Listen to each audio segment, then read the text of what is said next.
All right, welcome back, everybody. This is a long awaited volume 4 of Get Recruited Alumni Chats. I'm joined by University of New Mexico forward Sebastian Forsling, former Rig Mark, former Lerum Basket, Sebastian Forsling. It's a rare case where it's not an alumni because he was out before I was really in Sweden, but we know each other. And now I finally got him here live for you guys. So Sebastian, how you doing, man? What's up?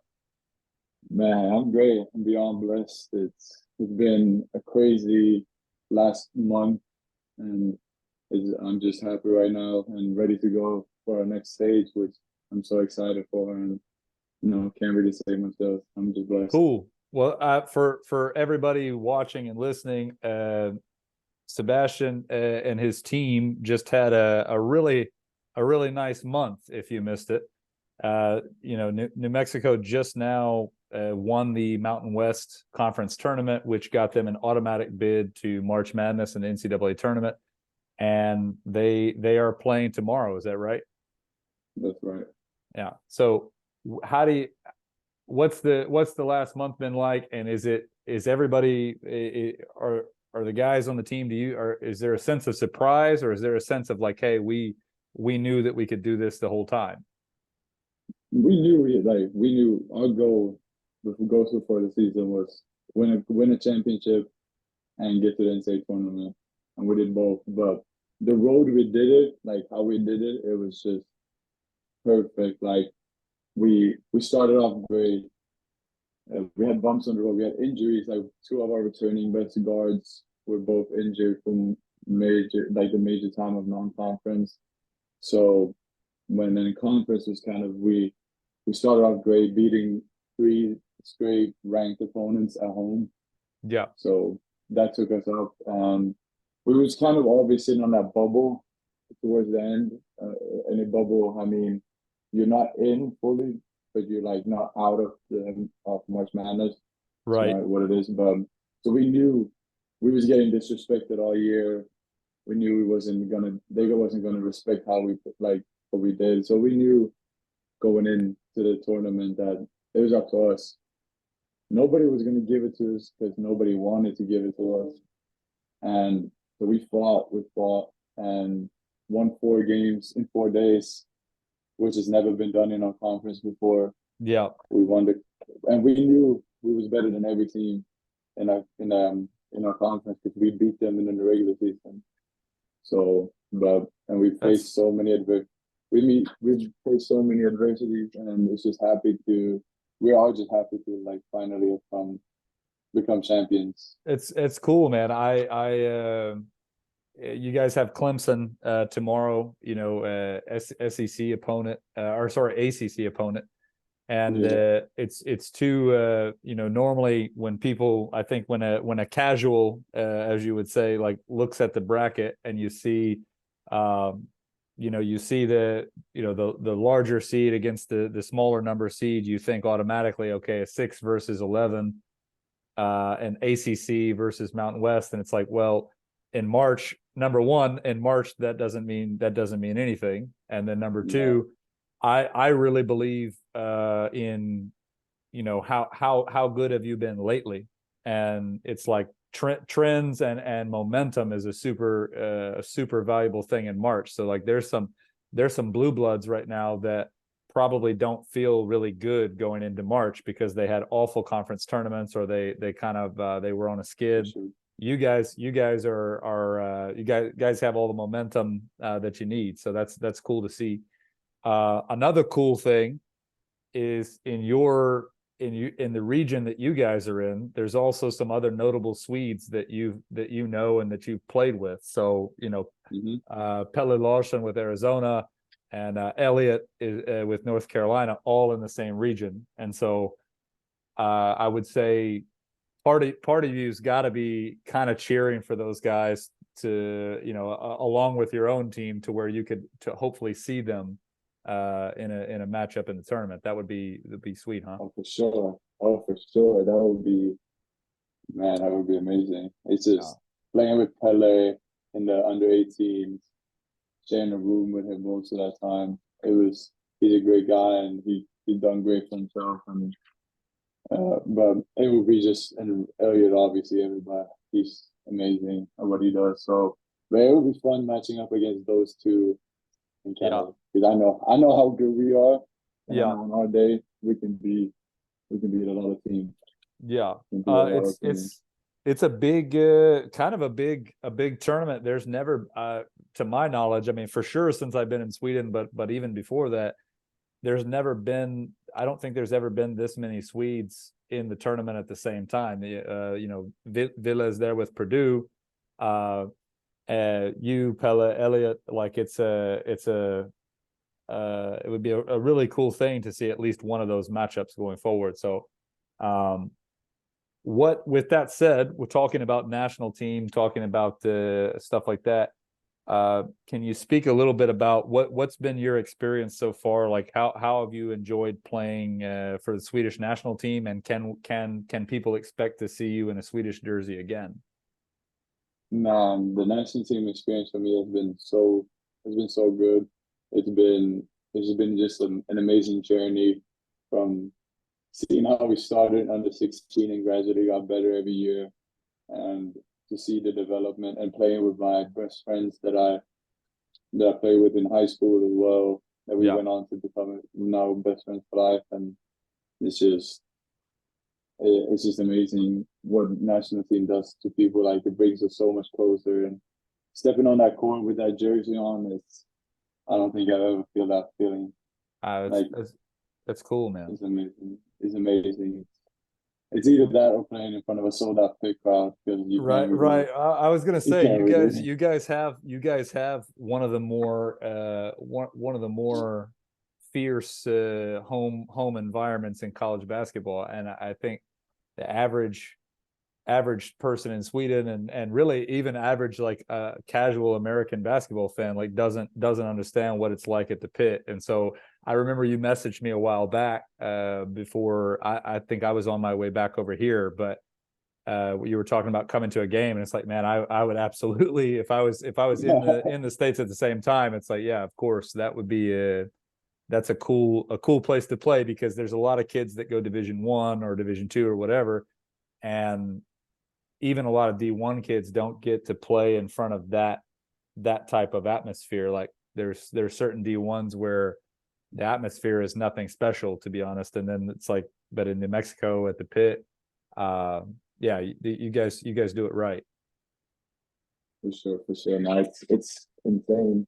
Like, sometimes you sit there, you play, you can't even hear yourself. Like, yeah, it's all like a blur. You feel like it's like the floor shaking, and it's crazy how big of a difference from my first year to this year. Yeah.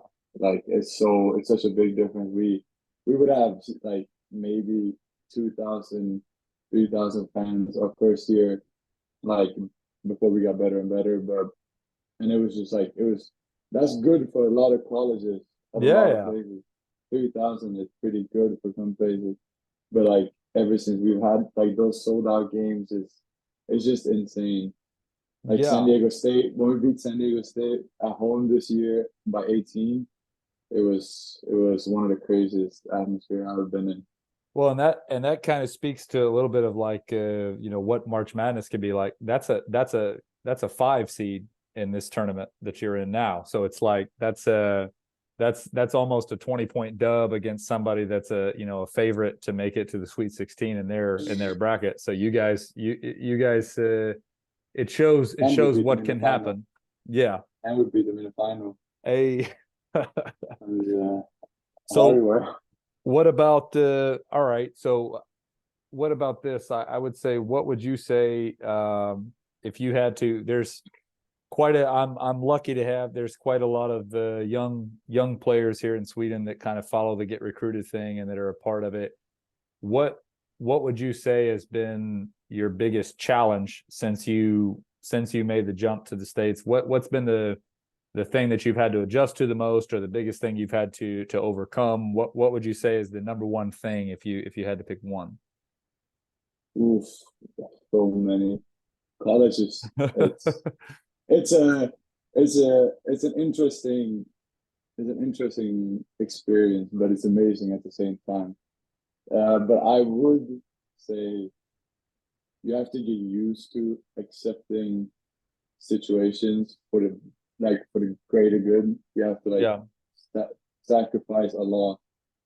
Like I'm not even saying sacrificing playing time. It's just sacrificing the way you love to play. Yeah. It's like I'm not saying they're gonna like take the fun out of the game you have, but like they will. It's all about winning for them. Like for them, for the coaches, it's all about winning. So it's different than playing in like Swedish team or Yeah. like a like an European team is so different because they run everything. Like you have to listen to them, but they do it for the winning purpose. Yeah. So But you have to find a way to fit into that winning mold. yeah, like because it's not necessarily like because you don't want to win, but their everything relies on them winning. So it becomes so much about like like just playing how they want to play because that's the way they believe they can win. Yeah. So, What now outside of this is more of a fun thing, like outside of, so obviously you're in the middle of March Madness, you're playing high major Division I basketball, you're living, 5,000 plus miles away from home. Outside of the serious basketball stuff, what's your favorite part of being in college in the States? What's your favorite part of college basketball outside of the basketball part? oof.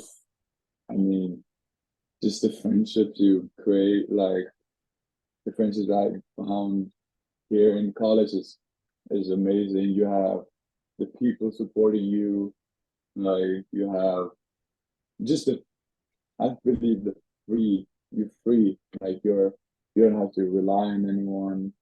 It's Yeah. you go you take care of your studies, you make your meal, you go to practice, you know that you're on time, you know that you're doing it. And it's just like it's just so it's you just feel free. But probably I would say just hanging out with friends all day, like when you don't have school or anything, it's just Yeah. you have your teammates and that's just a family because you deal with so much together. So it's like you bond like you It's spend kind every of a day. yeah, it's kind of a thing I think that people that are outside of sports might have. Everybody, I mean, most people I guess have friends, but it's like when it comes to people that you're living with and that you're playing with, you're struggling with every day, there's a bit of there's a type of bond there that doesn't exist outside. It doesn't exist very often outside of sports, like maybe in the military or something like that, but it's like Yeah, it's something special for sure. no, it's amazing. But I'm just so it's such a blessing to be in a college atmosphere as well. Yeah. Just like having the students around you support you through everything, and it's a feeling that everybody should like have an ability to feel. And I feel it's so hard nowadays coming from Europe and stuff like that, and trying to get a because of all the transfers, and Yeah, it just man. makes it harder. I was very Yeah. fortunate to leave right before all of that started, so I, I w- didn't have I I didn't was have that gonna issue.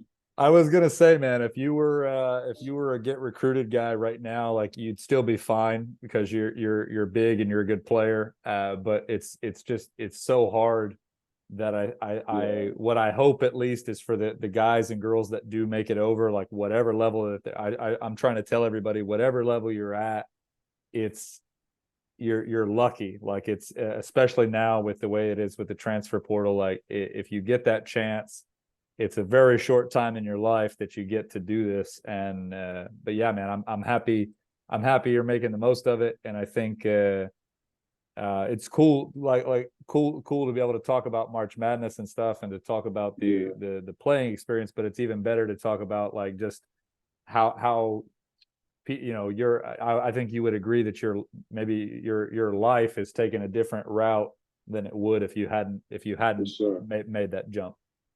for sure. And it's so yeah, it's an experience that I wouldn't change for anything. Like it's just so it's so different from anything we have in Sweden, Yeah. and like and I feel like so it's terrible that a lot of people have to miss out on it because of the transfer portal and everything. Like I want to give shout outs to some of the Rick Mark guys who I deserve. Like No. Max Anderson, I think is an amazing point guard. Yeah. For sure.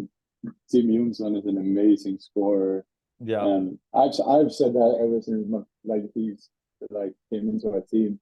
He was a bit too skinny, but he put on more and more every year. But well, and both those guys ended up, you know, it was a little bit longer route, but they ended up. I was happy to help out with those two, but they made it luckily through the transfer portal stuff and landed with scholarships and stuff. So I'm happy for both those guys. But yeah, you guys had a loaded crew at Mark, man. Yeah, there were some players out there. sure. There's another one that here very shortly might be drafted. And by might I mean he will for sure. But it's between all you guys, that was a really loaded squad. Oh, for sure. Now, I feel so horrible that our season had to end because of COVID like that. Our last year, because I mean, our team was. No, I mean that's a strong. I mean, it's very Romeo, very strong group. Romeo at the two who could score again. Like he was a 6'2" guard. I could bully you in the post, dunk on you. We had a point guard, Thompson. They just dish it whatever he wanted to. Yeah. We got Melker. I think he deserved to go to the D1 college as well.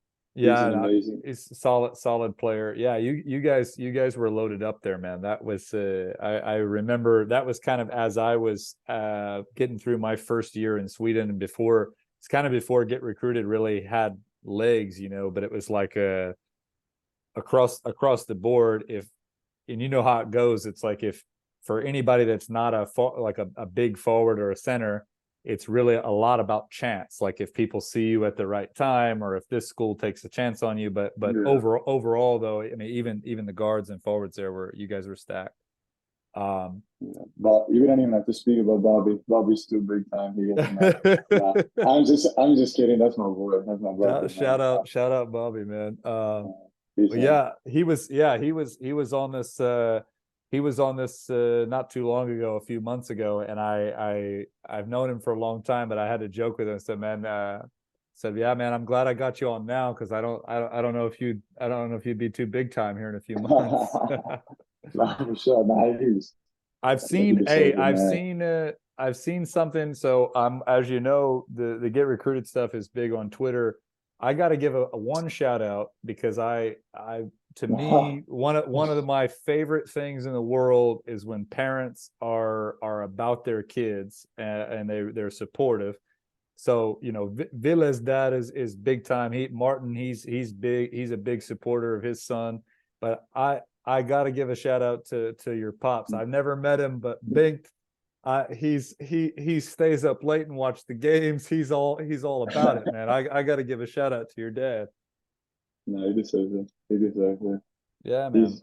It's amazing, and he's so noticed. Like all the fans for our team ask about him, and I'm like, he's in Sweden. I'm here.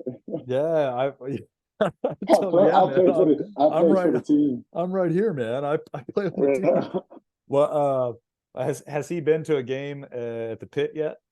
Okay, so my mom came over just in February, so that was the first time my family that came to watch the game, and okay, so his turn's coming then. Yeah. Okay. Well, yeah, man. I don't want to keep you too much longer. I just best of luck tomorrow. I gotta say, normally I try to be unbiased with so many players playing in different places, but in this case, I'm rooting for New Mexico big time. But yeah, dude, I appreciate you joining me. For all the young players that in Sweden that might be listening or watching, this is a guy that's gone and done and is doing what you want to do. So tune in and follow the game tomorrow against Clemson. Again, Sebastian Forsling, good luck, man, and thanks, and yeah, we'll chat again soon. Appreciate it. It's been an amazing experience. Thank you. All right, man.